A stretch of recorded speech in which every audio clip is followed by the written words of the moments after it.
From the journalists at the Tennessee Firefly, this is On the Fly, your regular deep dive into the education issues you need to know about. I'm Firefly Managing Editor Sky Arnold. Next month, the federal government is expected to roll out guidelines for a new program approved as part of the One Big Beautiful Bill that families can use to help with education expenses, including private school tuition. It's called the Education Freedom Tax Credit, and we're excited to have Shaka Mitchell with the American Federation for Children on to explain how it will work. Well, Shaka, thank you for joining us. We really appreciate having you on the fly. I'd like to begin with just a little discussion about the Education Freedom Tax Credit itself. What is it, and how would a taxpayer go about utilizing it? Yeah, thanks for having me on, Sky.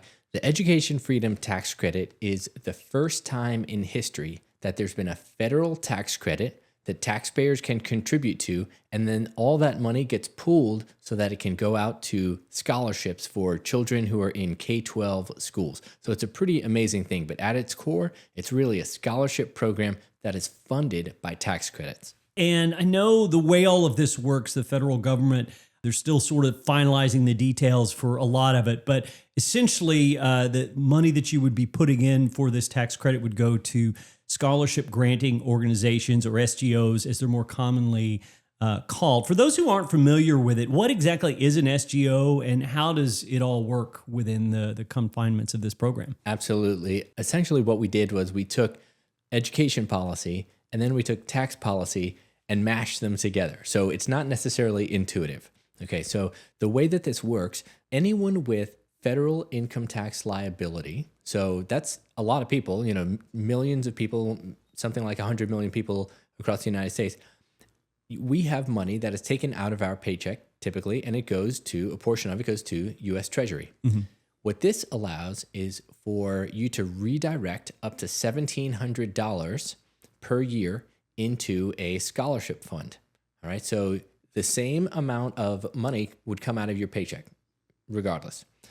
Instead of going to Treasury, now some of that's going to go to a scholarship fund. And the scholarship fund is maintained by a scholarship granting organization, an SGO. And so those SGOs are then going to pool all that money. They're going to pool the money, and then they are going to give scholarships out to children who meet whatever the scholarship criteria are.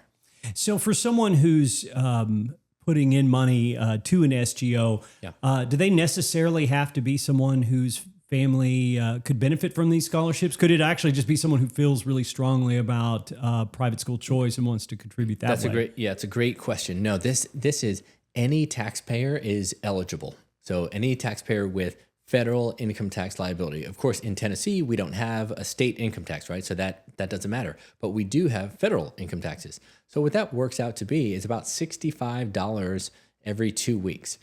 And again, this is money that is already coming out of your paycheck, and it would go to Treasury. Now, instead, it can go to a scholarship fund. So if you're just a neighbor who says, you know what, I want to support kids in Middle Tennessee, I want to contribute to this. It sounds like a good thing. I'd rather pay money into a scholarship fund than I would pay to the federal government. A lot of people are like that. I'm probably one of them.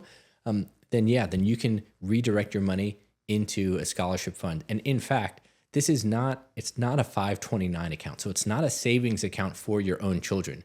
If I pay into it, I actually can't earmark that money for my own kids. So it just goes into this general fund that's then paid out, to scholarships. So then the SGOs would then provide this money, presumably, I would think, to private schools, around the state and country. Is that sort of how that works? And kind of walk me through how that process of it work. Okay. So that is one of the things that is really different and innovative about the Ed Freedom Tax Credit.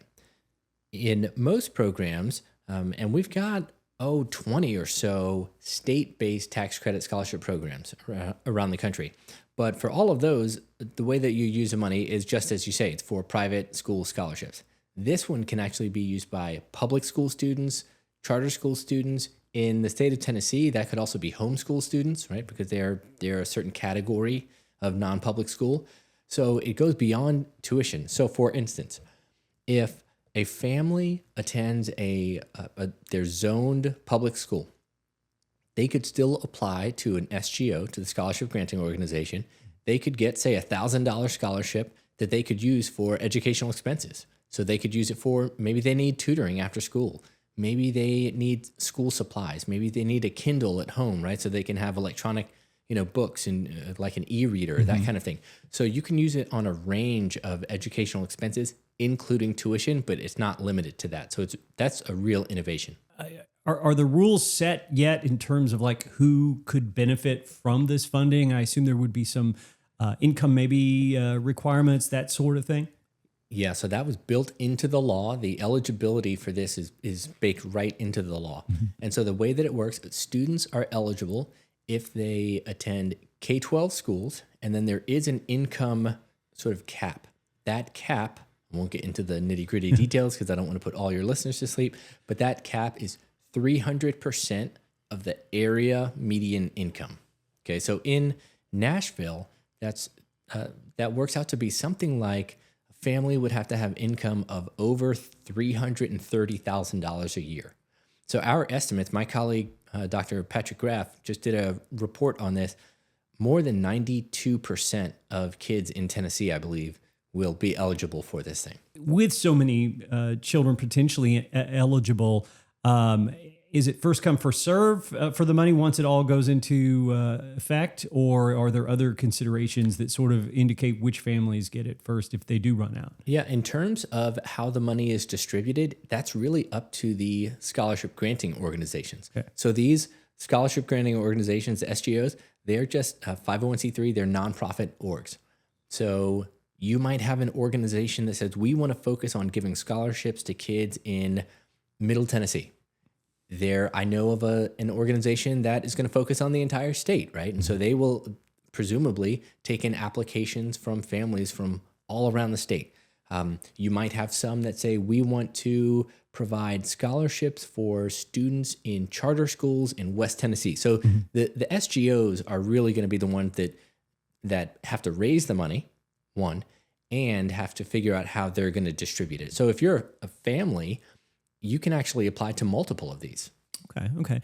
And for parents who either may be interested in putting in money or may be interested in getting some of this funding to help with their child's education, what are the next steps? I know that I believe you can begin claiming this tax credit for the 2027 tax season, right? But what are sort of the next steps that families need to know about? Right. So the law goes into effect in 2027, as you mentioned. And so that's when taxpayers can start putting money into SGOs.